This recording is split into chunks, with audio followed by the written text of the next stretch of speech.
All right, so we're here with Garrett of Carrie Underwood. Garrett, how are you? Good, Dan. I'm doing great. Appreciate you having me on the show. No problem, man. It's an honor to have you on here. So for people that don't know, it's Garrett Goodwin. He's the drummer of Carrie Underwood. She actually has 5 studio albums and is a 7-time Grammy winner.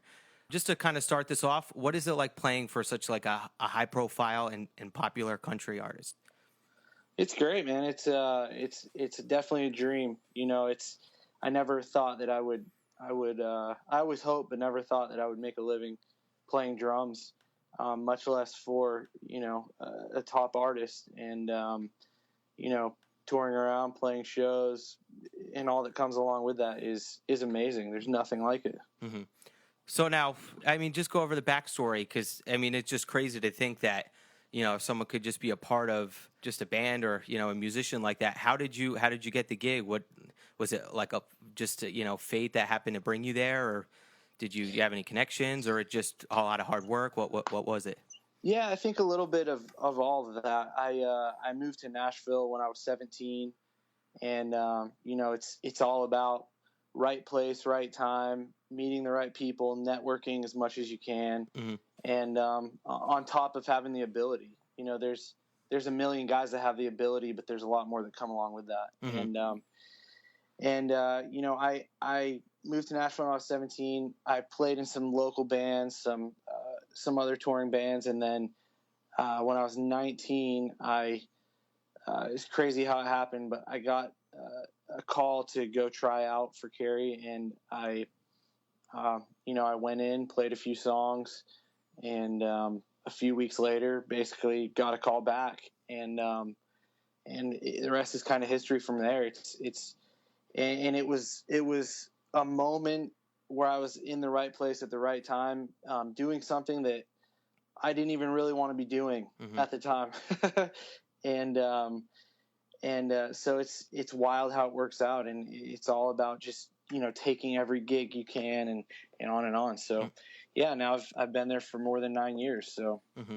So now, when you say it was something that you weren't thinking about doing, was it not a dream of yours, or you just didn't envision yourself being like a lot of people do it on the side? It's I'm doing it for fun. And you don't expect it. Is that what you were mentioning? No. How the whole tryout process came about. Mm-hmm. I got asked to go do a sound check basically for a gig that was happening, and it was in a group that I normally played with all the time, but they were having someone else play because they were recording an album, mm-hmm. and on and on. So it was a little bit of a tough thing when you get the call, hey, the drummer that's going to do the gig can't make it, the sound check. Can you just come do the sound check? And it was one of those things where I luckily had great parents that said, you need to go do it. Just go do it. Have a good attitude. And after the sound check, I got talking to the other 2 guys in the band, and they're session players in Nashville. And they were like, what are you doing these days? And I told them, just trying to network, trying to do the Nashville thing, and they said we might have something for you. What's your email address? And the next day, I got an email from the band leader for Carrie. Mm-hmm. So I can say that that's one time in my life where I did not want to go do that sound check. I did not want to go do that at all, mm-hmm. And it's a pure example of doing everything you can and having a good attitude about it. Because mm-hmm. if I wouldn't have done that, who knows, Mm-hmm. So pretty wild. Yeah. See, now, the rap sheet is huge. You've performed with, Steven Tyler of Aerosmith, Lindsey Buckingham of Fleetwood Mac, Keith Urban, Miranda Lambert, Dolly Parton. It's crazy. I'm seeing all these names, and I know they're, high profile and popular. To kind of like put a spin on that, it is a lot of country artists on that list. Do you have any other music influences, such as like rap, rock, metal, or jazz artists? Yeah, absolutely. I can't say. It's funny because I didn't grow up listening to country. Mm-hmm. I still don't listen to country. Mm-hmm.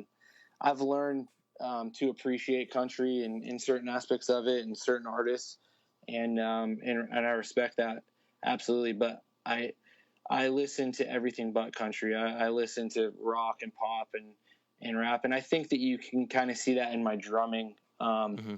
I don't play yeah, I can play like a country drummer, but I always kind of have my feel, my sound that is not very country influenced Mm-hmm. as far as my style. So yeah, and that definitely shows because I again I respect it and I appreciate country, but I don't listen to it Mm-hmm. too often. It's pretty rare. So Yeah, and I mean, honestly, I feel the same way. I'm a metal rock guy, and I would definitely, of course, if I had the opportunity to play a gig like that, I would certainly take it and appreciate the music I'm listening to. But I feel like I'm kind of in the same boat where that style doesn't really resonate with me as much. But obviously, I've taken lessons and played different styles, so you'll learn to appreciate that. And do you feel that since you've played that style, you've appreciated it more, or like you like playing that style now since you're accustomed to it? yeah, absolutely. It's kind of learning and being not made isn't the right word, but having to do something is with drumming, with anything, Mm-hmm. having to do it kind of forces you to do it, and it opens up a whole new realm. Whether you don't play jazz, but you have to go play this jazz gig or whatever it is, Mm-hmm. it's going to open up a whole new musical side of drumming or guitar, whatever it might be. Mm-hmm. And so yeah, I think it's definitely done that for me. I think um, again, I've learned to appreciate it, but at the same time, I've enjoyed it because it's only grown me as a drummer, grown me as a musician, and definitely the more you know, the better, Mm-hmm. and it definitely puts a new spin on what you do at the time. Mm-hmm. Now, are you in any other any like side projects? Any different style bands that you kind of use the influences from country music that you're playing now? Yeah, I have in the past, not currently. Mm-hmm. There is actually one guy that's on the road with us, and we get together all the time, and we kind of have our own little thing that we're actually going to be recording an album this summer. So that's something, and it's good to have that outlet, and have something that you truly love, and that is you kind of your own thing at the same time as whether it's a big gig or whatever that might be. So Mm-hmm. it's a good thing, and I have in the past of in just doing sessions and different things like that. You're always playing different styles of music. You're always Mm-hmm. kind of expanding that, and again, yeah, like you said, being having grown up listening to maybe not country, but now having that aspect as well, Mm-hmm. it definitely all kind of comes together and helps in the end with sessions and with lessons and all these different things. Mm-hmm. So now give us a little backstory on how you grew up, because it's funny, I'm not really like a lot of these people that I hear, the drummers I emulate. They have a lot of cool stories where they started at a very young age, or their parents took them here and they saw a drummer. Did you have any story like that where you kind of started at a young age because of various influences? Yeah, I got my first drum set when I was 11 years old, and I I had never picked up sticks in my life. I didn't have family members that were musicians, but Mm-hmm. I grew up very religious, and I was in church all the time, and I would at some point I took to the drums, and I would stand behind the drummer every chance that I could possibly get, Mm-hmm. and I would watch him, and I would learn, and I would try to pick up what I could, and finally I said, "Mom, Dad, can I get a drum set?" Mm-hmm. And so that was kind of that, and there's a little bit of a story that goes with that. I the local music store I went and got. I was going to get lessons, Mm-hmm. and I went the first week, and again, I'd never picked up sticks, never done any of that, and I went back the second week, and the teacher looked at me and said, "You'll never be a drummer. Don't worry about coming back." It's And ridiculous. yeah, and it was at 11, it's all I wanted to do. I just wanted to play drums. I just thought it was cool. I loved it, and I think even at a young age, it kind of pushed me or drove me, whether I realized it or not. And yeah, I think that it's a good thing. Mm-hmm. So now, did you grow up in Nashville or did you move there? I didn't. I grew up in Florida, Mm-hmm. and again, grew up playing in church there. And when I was 17, is when I moved to Nashville, and I've been there ever since. Now, how's the music scene there? I've heard from a drummer that actually moved down there that it's just crazy, especially with this style of music. Oh yeah, it's amazing. It's really cool to be around so many like-minded people that are trying to do the same thing, and that can be a little bit intimidating, but at the same time, if you want it bad enough and you have the ability and you go out and you work for it, you can make it happen. Exactly. And it's a really cool, it's a great place. It's a pretty big city, but it feels like a small town, and everyone knows everyone. And it's amazing. If you want to do music right now, it's for sure the place to be. Now, is it only filled with like country artists or pop artists, or is it that you see a lot of rock down there and other styles as well? I think there was a day, maybe, man, I'd even say 10, 15 years ago, that it was pretty much just country. But that is completely changed now and evolved. It's so much more. I have so many buddies that are in local rock bands and even just tours that come through. There was a day where, a lot of pop rock tours didn't come through Nashville, and now they do, because it's such a diverse place when it comes to music now, and which makes it more amazing. Yeah, it's crazy. I mean, I could just tell, from all the coverage and stuff like that, it just seems like an awesome place to be. But just, I always see it from country artists and stuff like that. So for me being a rock guy, it's like, I feel like, oh, that would be the place to be if I played that style of music. But it seems that's not the case. No, I think more and more every day it becomes more open to everything, and you see it, and it's all around. I mean, it's funny because I feel like I see more rock, pop, indie music in Nashville than anything, and maybe that's just because that's by choice. But I feel like I see that most, and if you want the country, you can definitely find it. There's all the honky tonks and the Grand Ole Opry and all that stuff, but there's definitely a lot more of the other stuff all over the place too. So now, if since country isn't your primary, genre, what is it rock? Is it metal? Is it jazz? What's your favorite style of choice?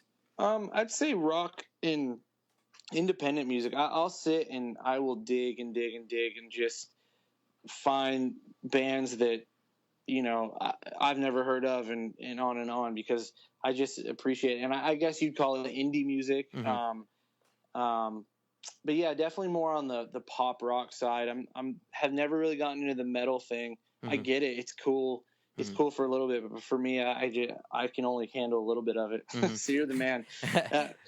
But yeah, it's, I like most everything. I appreciate everything.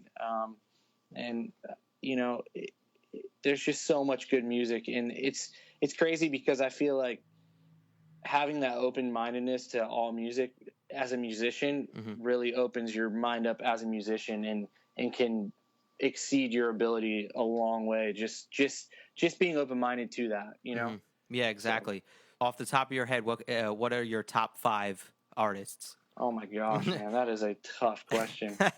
Right now, there's a band called the 1975. Have you heard of them? I have not. I'm more of like the Disturbed, like Breaking Benjamin, 3 Days Grace, that like popular hard rock, nowadays. Right. Obviously I'm into some older stuff like Rush and Boston, and Oh, of course. Yeah. I mean that's the thing. That's the classic stuff that how do you say that like Led Zeppelin's not top 5 or AC/DC or any of these, but I listen to all those a lot. It really depends on the day. It's crazy. 1975. For me, I love Ryan Adams. Is like I love Ryan Adams. Love that kind of music. It so depends on the mood. It's golly, man, that's a tough question. Man. We'll come back to that one. I'll think about it for a minute. Sounds good. So actually, I kind of didn't want to go into a lot of this because I wanted to definitely get a lot of, background on you. But just speak a little bit about Carrie Underwood. I asked you the question about that in the beginning about playing for a popular country artist. How is she behind the scenes? Is she, she seems like a very, very nice person. How is it dealing with such a popular figure in a It's band? great, man. She's great. It's great. It's a great. She's easy to work for, and what you see is what you get, man. Mm-hmm. I mean, what you see on stage and TV and whatever is how she is. Mm-hmm. She's just a normal person like you and I, Mm-hmm. but she's talented, and it's the thing I can say is that I'm proud to sit behind her every night. You know what I mean? It's like you really I'm lucky enough to play for someone that's so talented and is also just such a great person, and it's great, man. It's great. I mean, you don't win 7 Grammys if you're not talented. That's for sure. Right. Yeah, exactly. And it's just, I think it's great to see that, someone that's, obviously, very, on TV, high profile is doing well. And it's great to see that they're, a great person as well. And they're not behind the scenes. They don't take advantage and they're still humble. It's great to see that. Absolutely. Yep. That's it. So now, do you feel going to actually, talking about the album Storyteller, can you describe it to us? Like, how does the music influence your writing, or how does you as a drummer influence Carrie's music? Because did you join the band obviously after she was established? Does that affect you or her music in any way? I don't find, it's even from the live to the studio, the live band has such a most of us have been together for, like I said, almost 9 years, and it's something comes along with that. Time helps a lot, and we have such a tight bond, as friends and all that, and again, playing together for so long, that musically just it kind of falls together, and we can play off each other on that, and you kind of know what the other one's thinking, whether you realize it or not, or where it's going to go, and like anything, you do something with somebody for so long, it kind of becomes second nature, and so yeah, it's again, live. There's a little more. You put a little more to it than maybe the albums, and it works. It's fun, and you should have fun with it, and it's a good time. Now, do they you write the drum parts, or are they like written out for you, and you have to kind of just perform them in the studio and live? Everything's different. It really just depends. It depends on, I'll go into a session, and sometimes the producer will have something that he wants specifically, or a writer, but it changes so much from that point to the recording point or the finished product that it really, it's kind of influenced by everyone as far as drumming goes, and that's goes for any session I do, and then some producers have you come in and say, we want you to do what you do. You know what I mean? We hired you to come in and do it. So do what you do. Exactly. And, which makes it fun. Now you've played on Jay Leno, Jimmy Fallon, Grammy, the CMAs, and the CMT Awards.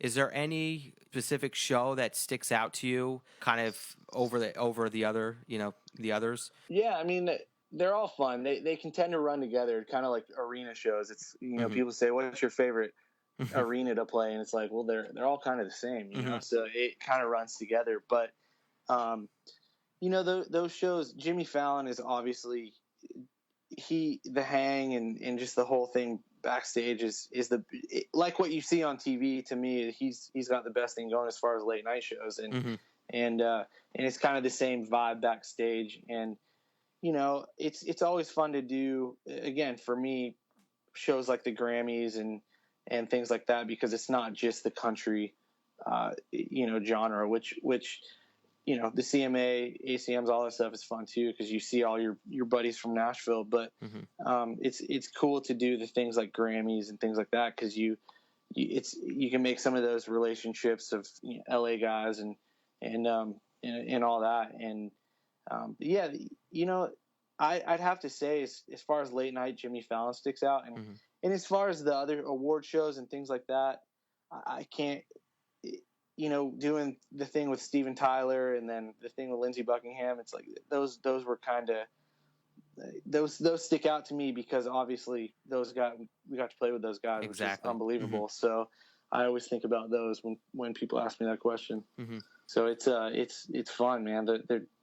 Those guys are it's crazy because they both in a way have this, Lindsey Buckingham and Steven Tyler both have this thing of almost like a little kid because they loved music. They love music. They still love music so much. And you can just see it. Like Steven Tyler it was right before he had an album come out, and he was just, he was like, come out to my car. I want to show you some new songs. Like he was just so pumped about it. And it's cool to see that those guys still, after so many years, love it for the music.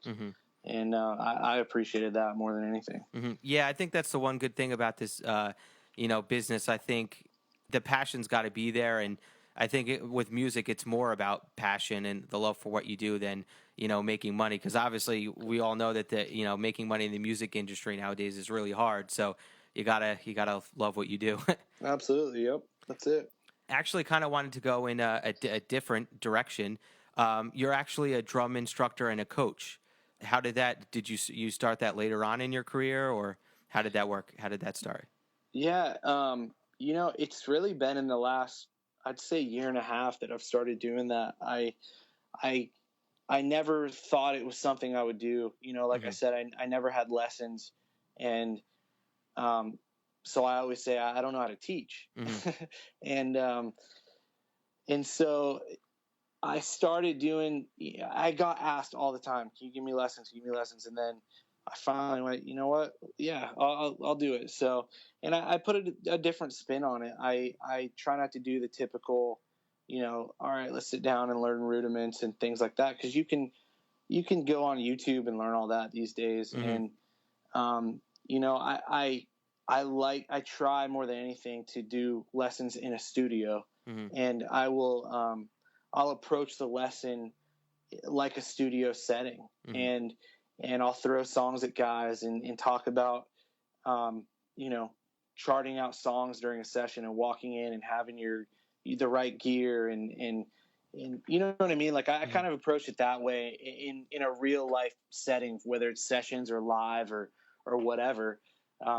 That's kind of how I've approached sessions, probably because, again, I never gave lessons, or I never took lessons. And so I wanted to kind of do a spin on it. It's the same thing with clinics. It was, I had a few music stores and other people asked me, you come in and do a clinic, and I said no a few times, and I found out, you know what, I need to do this. And I'm not a big public speaker, so it was a stretch for me at first, but now it's become pretty natural. Yeah. And again, it's a good thing. And same thing with that. I kind of a little bit different spin. I talk a lot about the industry and things that you can't necessarily go online and just learn, and I like to have the clinics a lot more conversational. And I play, I obviously play during the clinics and talk about drums a lot, but I like to keep it as conversational as possible and try to give information and share information that people, that are there want to know or need to know, So it's been fun. It's been cool. It's like I said, I've only been doing it for about a year and a half now, but it's opened up a lot more doors and a lot more things. So it's cool. Yeah, I mean, I think the one good thing about clinics too, which actually kind of makes it a little easier, as seen on the internet, actually been to a couple of drum clinics, is you can actually just play through the songs. And then that makes it easy, when you're speaking, because at least you're describing, what you play, how you decided to do that fill, how it is live, certain things like that. So I think that kind of helps that aspect. Absolutely. Yeah, absolutely. It does. It's cool, man. I set up kind of weird, so that there's always lots of questions about that.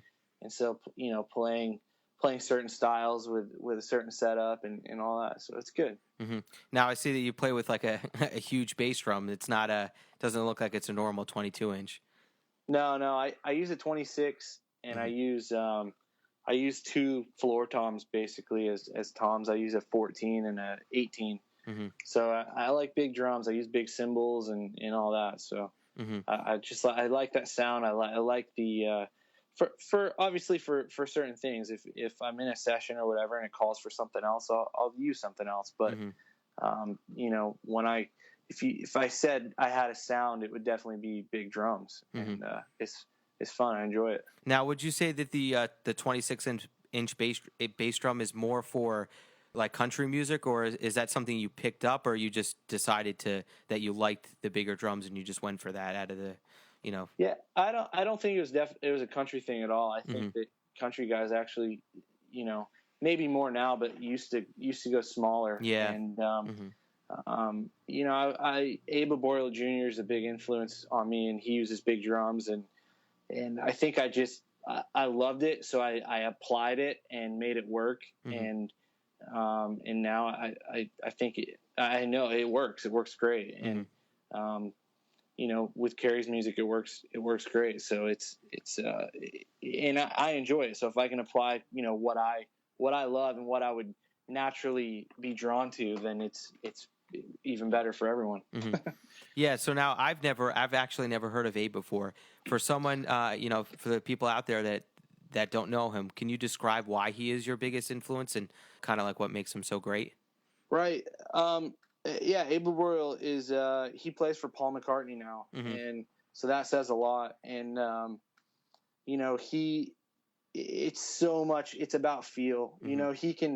He can play the chops and all the crazy stuff, but his feel is insane. Mm-hmm. And you can tell just watching him play, like he loves music, and he feels it. He's not just playing the parts or just doing it because he's so into it and locking in and playing in the pocket and all those things that come along with it. And I think I've always just been drawn to that. Which, again, all the chops and all that stuff is cool and fun and awesome. But I appreciate more personally just seeing a guy sit with a click and making it feel as good as it can possibly feel, even if it's the most simple groove in the world, Mm-hmm. Yeah. And he definitely does that. And it's always been a huge influence for me. Mm-hmm. Now it's funny. I was actually watching a video today from a session or a video you did with 180 drums, and I actually watched Abe play too, and it was just so funny. It was like kind of watching part like of like a replica of himself. It was crazy. I just awesome. like when I watched it, I'm like, I kind of felt like I was watching the same person, playing That's someone else's awesome, shoes. But the one thing I'd have to say, describing his music or his playing, is it actually kind of it had a lot of space, in the drumming, and you could definitely tell it's like that feel, and had like not like offbeat. I would say not offbeat, but like behind the beat style, hits. It was just definitely a crazy, style. It was more about feel than, just blasting away and stuff like that. Absolutely. It's musical, and Mm-hmm. it's musical in a different way than maybe the everyday thing. And I think that's what it is that makes it so cool. Mm-hmm. Going over equipment again, being endorsed by DW and ProMark, and along with Sabian. Those are some pretty big names, basically the standards for drums nowadays. Do you ever have a dream of playing with those companies, and now it's so surreal that you're actually endorsed by them? Oh yeah, it's like I swear when I send them emails, I'm like a little kid. Mm-hmm. I'm like, you know what I mean? Like I shouldn't be emailing DW drums or whatever. And it's so cool, man, because they treat you like, you're the top of their roster, and that's the coolest thing in the world. It's just they're all great people, and that helps. And yeah, I mean, it's like when I got I got opportunity to be in Modern Drummer and the magazine, and when they called me, I thought it was a joke because I'm like, serious? Like I've looked at Modern Drummer my whole life. I never, you always dream of that stuff, but you never think that they're going to call you one day. Yeah. And I'm like, I literally said to his name's Adam. I said, no, you're not from Modern Drummer. What are you talking about? 'Cause I didn't believe it. So it's pretty cool. It's pretty surreal having that stuff happen, and I'm super grateful and thankful. Mm-hmm. So now you're actually 2013's up and coming drummer of the year for Modern Drummer. You had a special article? You had to do an interview? What was that process like? Yeah, that's when I got the call. It was he called me and he said you got voted number one for up and coming, and I thought it was a joke again. So then a month later or so there was an interview for it, and then I think I was in the next month's article. So it's pretty cool, pretty fun. Mm-hmm.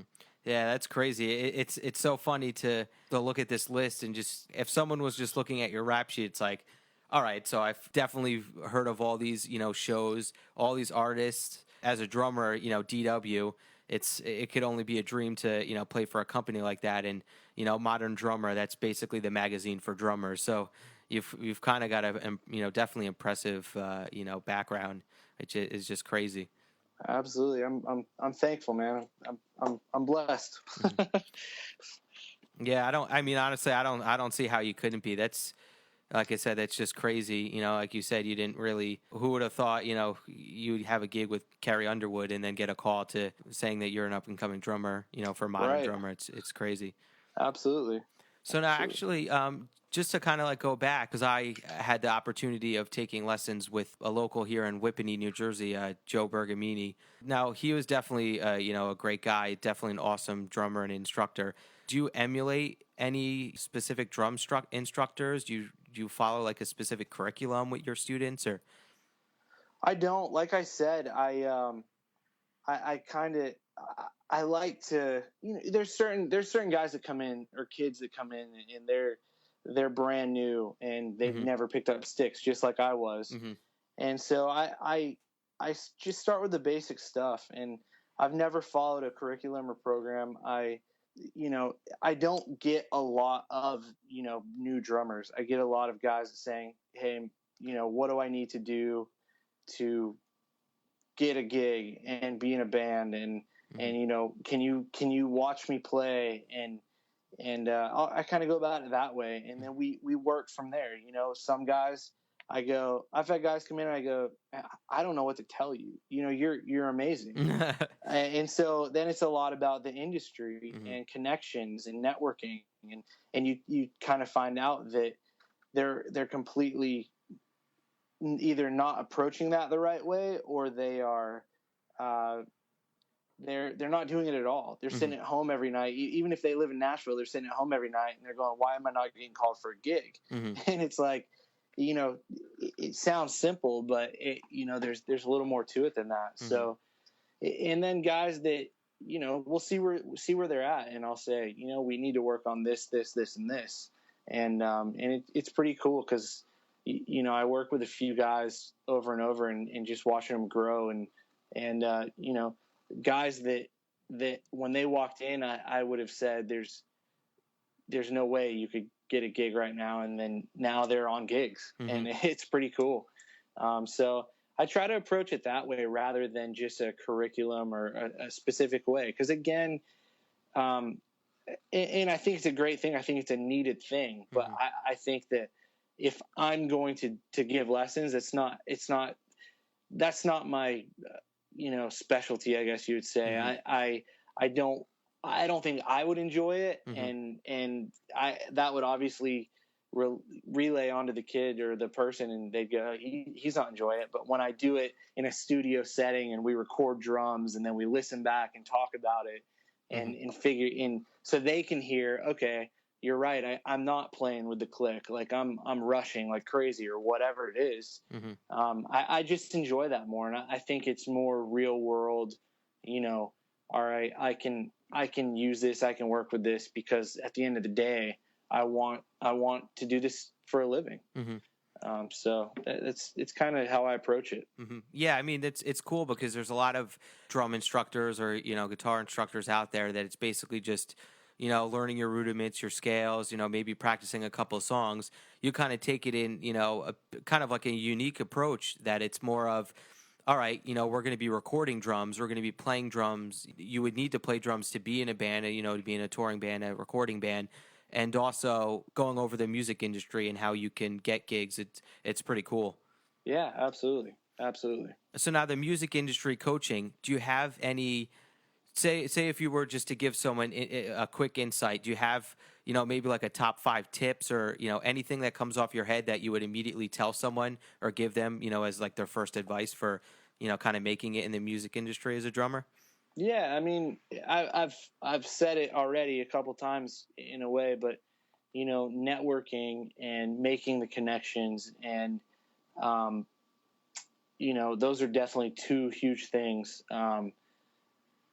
Having a good attitude and taking gigs and not being too cool or too good for this or too good for that, and showing up when you're supposed to show up and having your gear together and it being good gear. Those are all huge things. Those are all huge factors.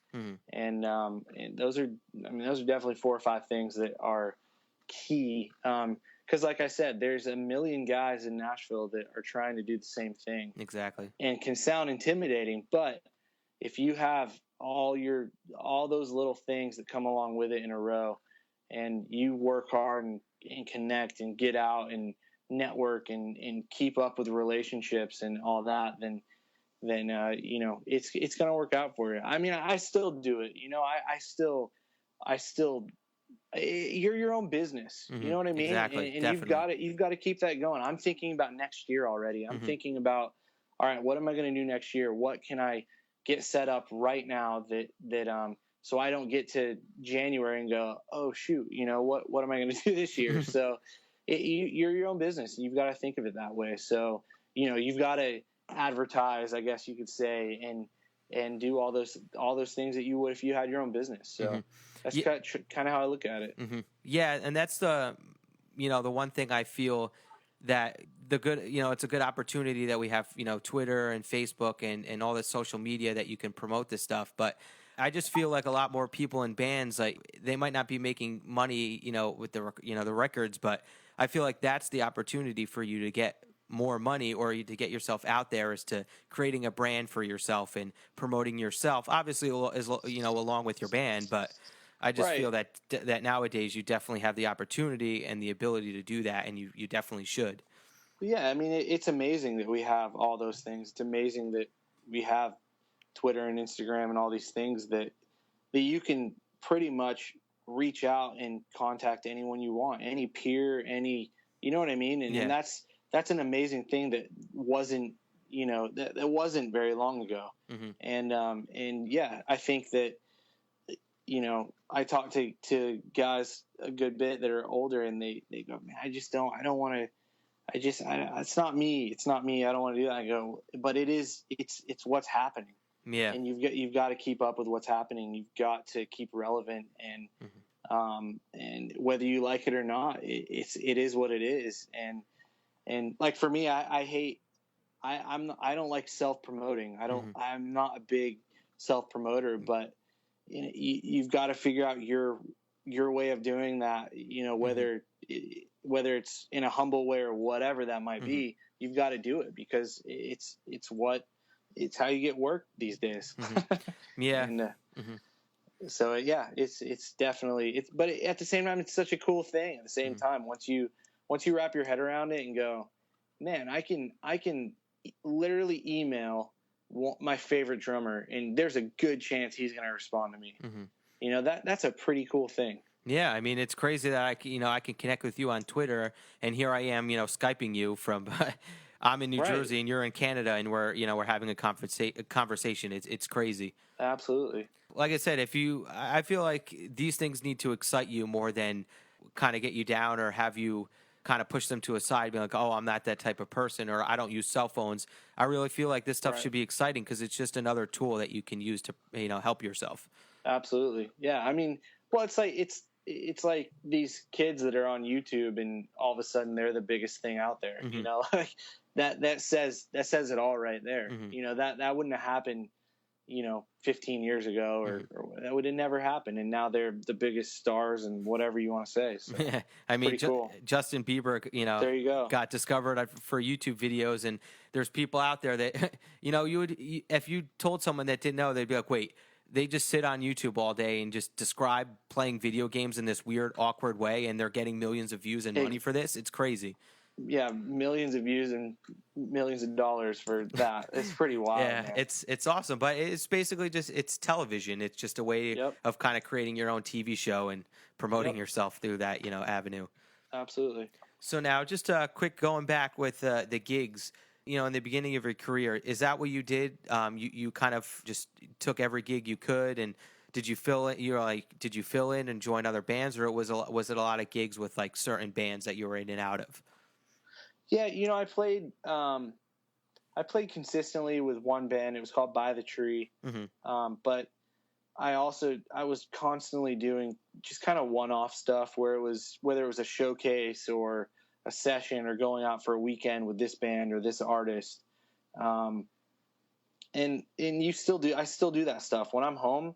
I still do the same stuff. And there's a lot of that. There's a lot of up and coming artists and bands that are looking, for bands and for musicians. And, so it's always been that way. And that's kind of how you get those connections. That's a great way of getting those connections you might do one gig that you're like, why am I here? This is the smallest thing. I'm not getting paid anything.